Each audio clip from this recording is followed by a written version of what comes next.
Hi everybody, Miss Rachie here to share another story with you. And this one I think you might enjoy. This one is called I Am George Washington. It is written by Brad Meltzer and illustrated by Christopher Eliopoulos. And I loved this story so much because it's all about George Washington, the very first president of the United States of America.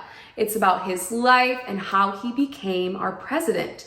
And so I really hope you enjoy this story. And I did want to say, parents, if you're watching this video, you might want to watch this video without your kids first, just because there's some parts about this story and his life that maybe you want to make sure that your readers are old enough to understand. So with that being said, I hope you all enjoy reading this story with me.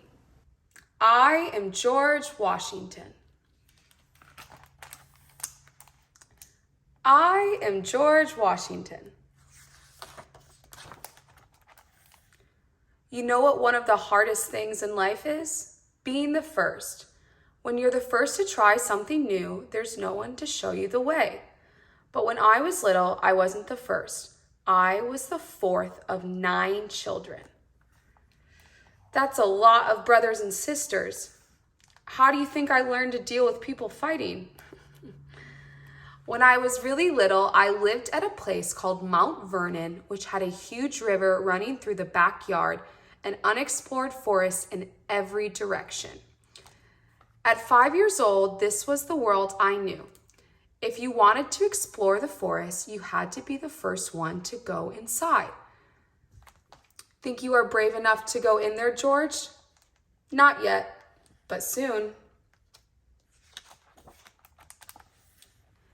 People will tell you I was a perfect boy. They'll say I didn't tell a lie after I chopped down a cherry tree.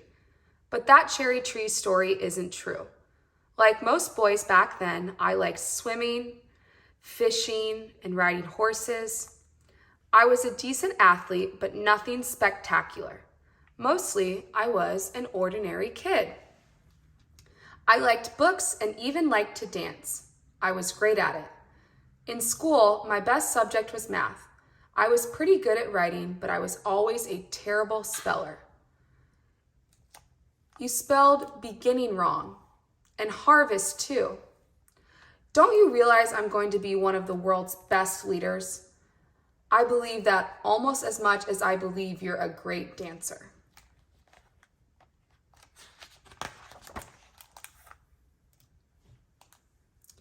But remember when I said it's hard to be the first? It's easier when there's someone showing you how it's done. This is my brother Lawrence. He was 14 years older than me. No one had a bigger impact on my life. What are you wearing? My military uniform, so I can fight for our country. You like it? It's amazing. I loved hearing the stories of his adventures. Thanks to my brother, I knew I wanted to serve in the military. Soon, though, I saw how uncertain life could be. When I was 11, my dad died. We couldn't afford proper schooling, so my brothers had to teach me at home. I didn't go to high school or college, but I was committed to learning and building myself. You spelled it wrong. Then I'll do it again. As a boy, I copied all the rules from a book of virtues. There were 110 in all. Number 11, don't gnaw your nails. Number 12, don't stand too close to people when talking or you'll spit on them. Number 100, don't use a fork or knife to clean your teeth. Instead, use a toothpick. The most important was the first one. Every action done in company ought to be done with some sign of respect. I guess that one covers spitting on people too. When I turned 15, my mother told me I needed to get a job. Since I was good at math and precision, I became a surveyor, someone who explores large areas of land to find their boundaries. At 16, I went with a wealthy family called the Fairfaxes to survey the Blue Ridge Mountains and the Shenandoah Valley. There were no roads. The rain was fierce. And one night, the straw mat I was sleeping on caught fire. The next night was even harder, but we kept going. Don't give up. There was something special in treading a new path, something beautiful in doing what no one had ever done before. Just being around the Fairfaxes changed my life. They helped me get work.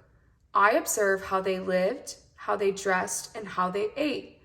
I even learned how to properly dance. He really does like to dance. That wasn't a joke. I was a great dancer. At the Fairfaxes, I ate with fine silver and beautiful china. At home, I ate with sticks at a fire. It was as if I was living in two worlds, but to me, both were equally important. You know, you can eat with the rich folks every night. Yes, I know.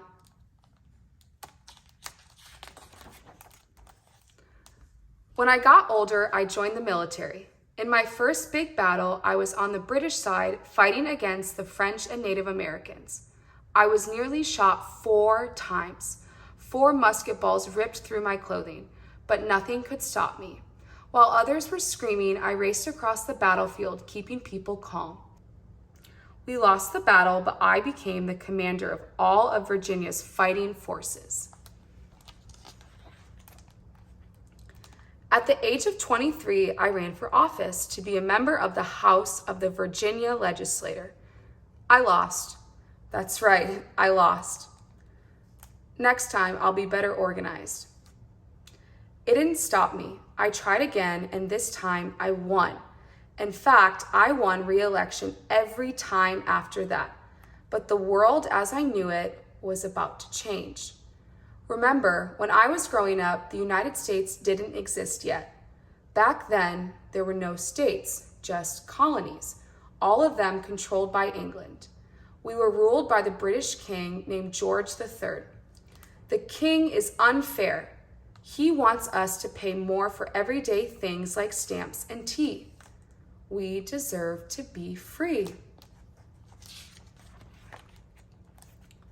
In April of 1775, the first shots were fired in Massachusetts, in Lexington, and Concord. It took 8 days for the news of the new American Revolution to reach me. Are we going to let the colonists in Massachusetts fight alone, or are we going to join them? It was one of the biggest questions in history.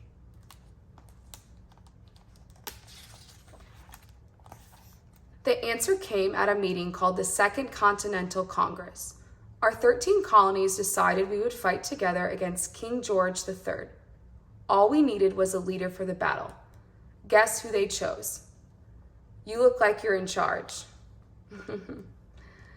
Some say it was because I was a natural leader. Some say it was simply because I was taller than everyone else.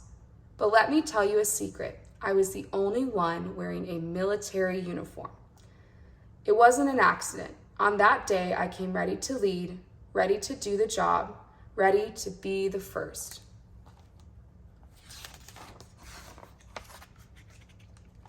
Was it easy to be in power? Never. Our side didn't have enough food, clothing, or weapons. Their side was well-fed and well-armed. Our side didn't have trained soldiers. We were farmers and fishermen.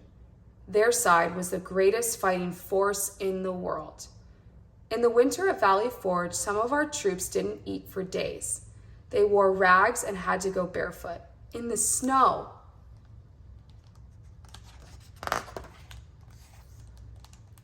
So how'd we win?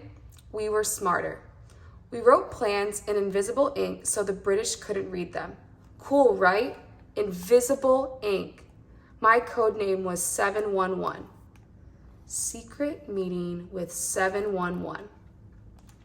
We were sneakier. We launched surprise raids, like this one where we crossed the Delaware River. But most important, we wouldn't give in. They were fighting for a king. We were fighting for a cause, for freedom. Also, let's not forget, we had a weapon they'd never have. We had General George Washington. After we beat the British Army, a new government was formed. I presided over the convention that wrote our Constitution, which created the new laws for our country. The brand new United States of America was free to explore its own future. Now all we needed was to pick our first president. Someone brave, someone strong, someone trustworthy enough to handle all that power. Again, guess who they chose? You know, you're so popular, you could have made yourself king of America. Yes, I know.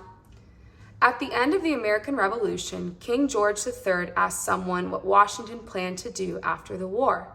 The king was told that George was going to return to his farm. If he does that, King George said, he will be the greatest man in the world. And that's exactly what he did. And he did it again when he left the presidency after his second term. Some say it was my most heroic act. Instead of putting myself first, I put my faith in my country. I put my faith in you. In life, there are many ways to lead. You can be a quiet leader, a tough leader, a bold leader. But leadership isn't about being in charge. It's about taking care of those in your charge. When you're in a position of power, always look out for those who put their faith in you. And always forge your own road, because sometimes the most important trail is the one no one has ever taken before. When you do those things, you will clear a path that will lead the way for others. Every year, we still celebrate his birthday. President's Day is a national holiday. He's got the only state named after a president. He was even on one of the country's first postage stamps. People think he wore a wig, but he never did. He powdered his hair white, which was the style back then. I just like that he wore fake teeth. They weren't made of wood, though. They were ivory. Gross. You can see them at Mount Vernon. First in war, first in peace, and first in the hearts of his countrymen. Leadership doesn't come from charisma or personality. It comes from courage. The courage to do what's right, the courage to serve others, the courage to go first. I am George Washington. They call me the father of our country. I have the courage to do what no one's done before. A hope I shall always possess, virtue enough to maintain the character of an honest man. George Washington. This was his face. This was his home. Those were his fake teeth. It's kind of gross. The end. That was so amazing. I loved learning more about George Washington and his life. And so if you enjoyed this story, maybe you want to learn more about our presidents, please give this video a thumbs up, please subscribe, and we will see you next time.